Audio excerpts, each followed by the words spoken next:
Hello friends, this is the second chapter of the story Derry Wars, set in Derry or Londonderry here in Northern Ireland.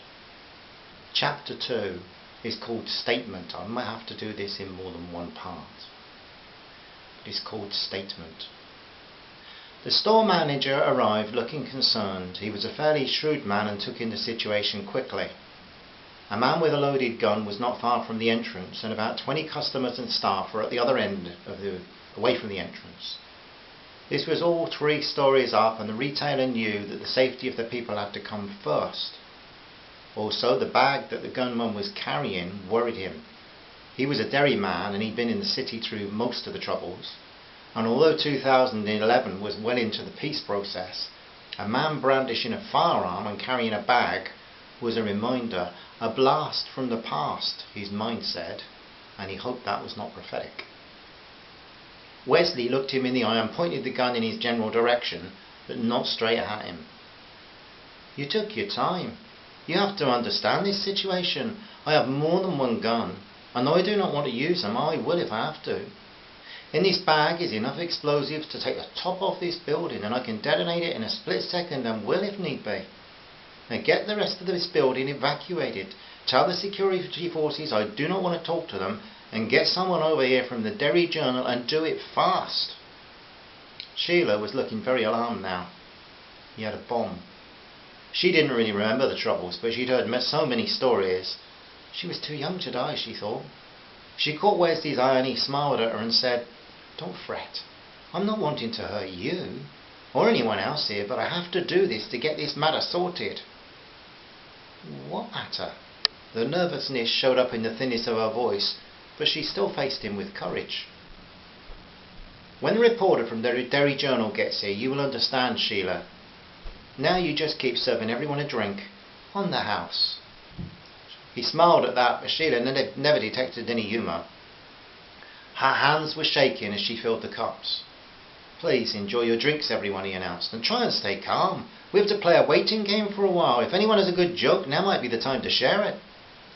The people of the divided city were famous for their wit, but just now nobody could think of anything funny to say.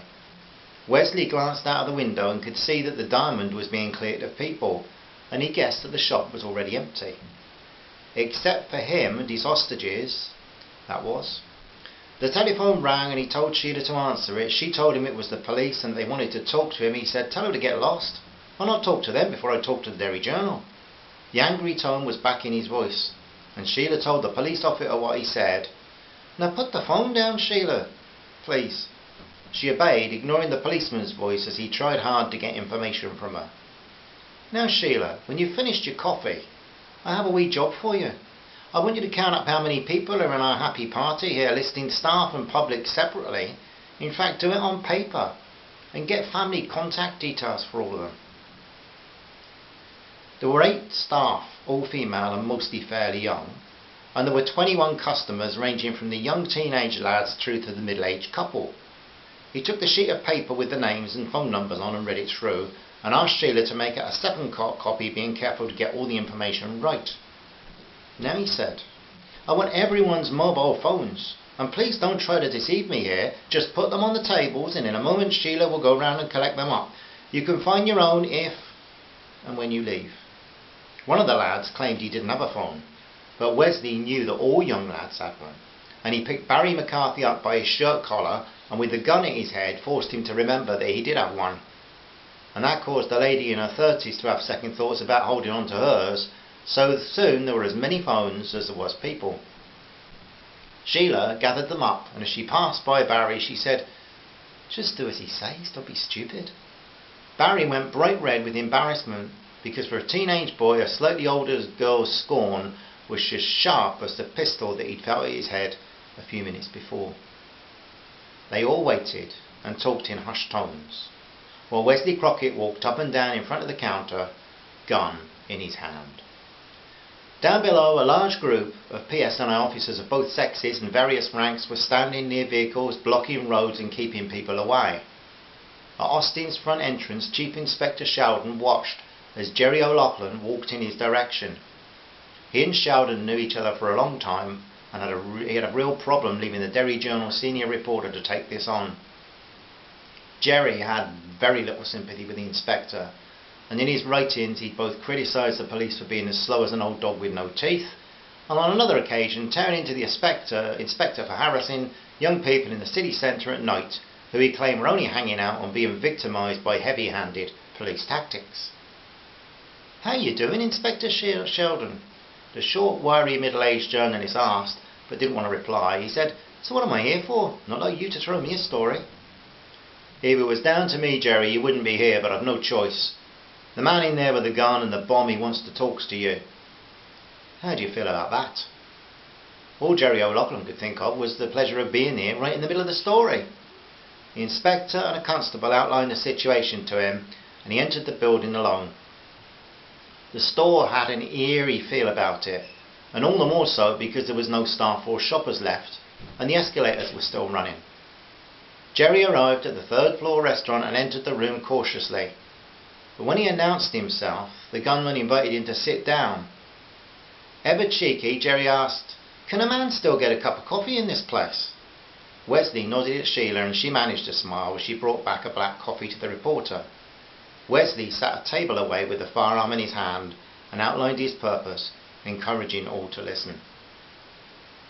"My name is Wesley Crockett, and I live in the waterside here in the city of Derry."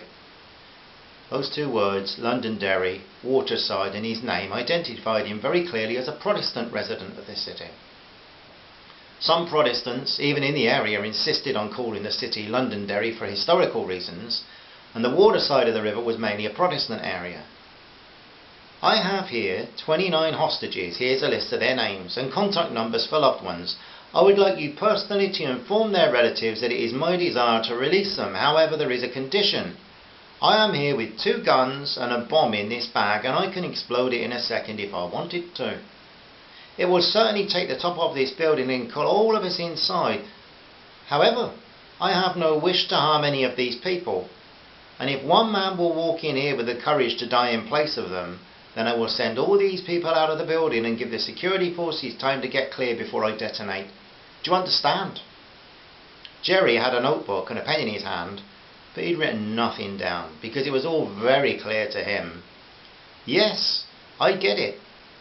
If this one man will come here and lose his life, these people will all be freed. So who is this man?" Ignoring the question at first, Wesley continued, "If the security forces try anything, I'll shoot one or more of these people. You make sure that they know that, because it will be their fault." Jerry wasn't sure about that, but he wasn't going to argue about it just now. "So who is this person? What's his name?" "There's a time limit. They call it Good Friday. If a person concerned is not in here, along with me by midday tomorrow, I'll give this city my answer to the Easter Rising in Dublin when I blow all these folk up. I mean it, so don't let those cops downstairs think I don't. The man I want in here is Sinn Féin councillor Patrick O'Hara. You get that message to him and let's see if he has the courage to come and face his death." Well, my friends, if you don't live in Ireland, it's maybe giving you a little bit of insight to the tensions and conflicts that have caused trouble down the years here. If you don't know anything about Irish history, you should go and read it, but make sure you get both sides of the story, because there's always 2 stories, especially in the north of Ireland.